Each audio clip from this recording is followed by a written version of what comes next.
في سؤال مهم وبسيط وكمان مباشر بس تقيل على القلب.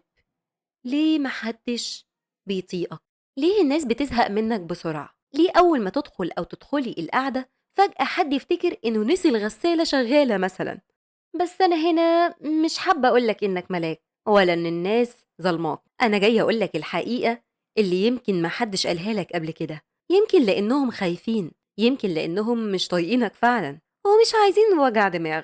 أنت شخصية استنزافية، أيوة الكلمة وحشة، بس خليني أسألك، لما تحكي مشاكلك هل بتسمع غيرك ولا الحوار كله عنك رايح جاي؟ شغلك، تعبك، ظلم الحياة ليك، والتوك توك اللي خبطك زمان اللي لسه مأثر فيك لحد دلوقتي. في فرق بين إنك تطلب دعم وبين إنك تعمل احتلال عاطفي للي قدامك. الناس بتحب اللي يديها مساحتهم مش اللي يبتلعهم. طيب سؤالي كمان، أنت صريح ولا وقح؟ في ناس بتحب تقول أنا صريح، بقول اللي في قلبي وخلاص زي ما تيجي تيجي، بس الحقيقة أنت مزعج. أنت مش بتقول رأيك وخلاص، أنت بترمي قنابل نووية وتقول للناس اتصرفوا بقى وابطلوها. يعني مثلا بتقول لحد اللون ده مش لايق عليك خالص، أو تقوله لبسك ماله مبهدل كده ليه، وفي الآخر تضحك ضحكة صفرة وتقول أنا بس بقول الحقيقة، أنا صريح. الصدق بدون تعاطف اسمه قسوة، واللي بيتعامل بقسوة مع الناس الناس بتتجنبه وعمرها ما هتحبه. انت دايما صح، النوع اللي بيحب يفوز في كل نقاش. لو حد قال الشمس طلعت انت لازم ترد بس على فكرة دي مش شمس، ده نجم والضوء بيستغرق 8 دقايق عشان يوصل لنا. الناس مش بتدور على موسوعة تمشي على رجلين، هم عايزين حد يفهمهم ويريحهم.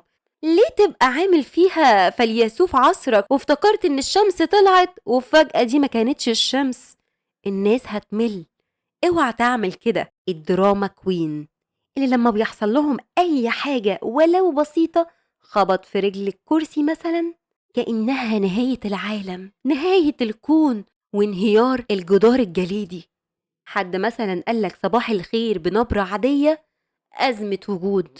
مثلا زي الناس اللي بتنزل على السوشيال ميديا أنا هخرج من السوشيال ميديا، كلكم منافقين.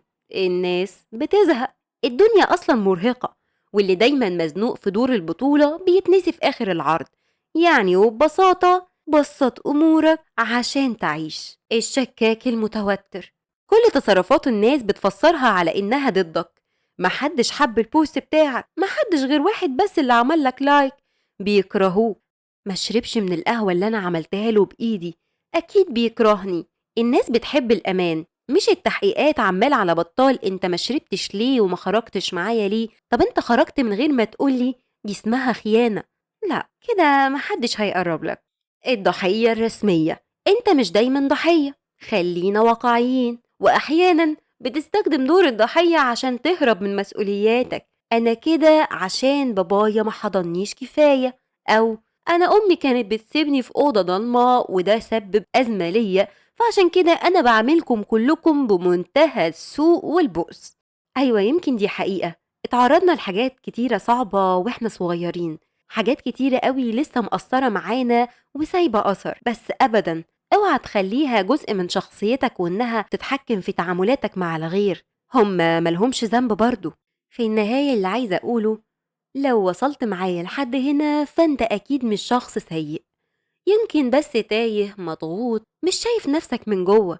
انت جميل، وأحيانا اللي محدش بيطيقه بيكون هو نفسه مش طايق نفسه أو مش بيحبها، وعشان كده لازم تحب نفسك الأول. التغيير مش بيبدأ لما الناس تحبك، التغيير بيبدأ لما تحب نفسك، وكمان تتعلم تشوف الناس زي ما هم مش زي ما خوفك بيشوفهم. مفيش حد بيكون محبوب من الكل، دي قاعدة ثابتة، بس دايما تقدر تكون أخف أحن وأهدى على الناس، والناس هتحس بده بمجرد ما تتعامل معاك، حتى لو ما وضحوش ده وضحولك قد ايه انك كنت لطيف النهاردة، او حتى انك لبسك حلو، او القهوة بتاعتك تتشرب. استنوني في الفيديو اللي جاي، وما تنسوش تدعموني بلايك وتشتركوا في القناة عشان يوصل لكم كل جديد. كانت معكم نوران مدكور.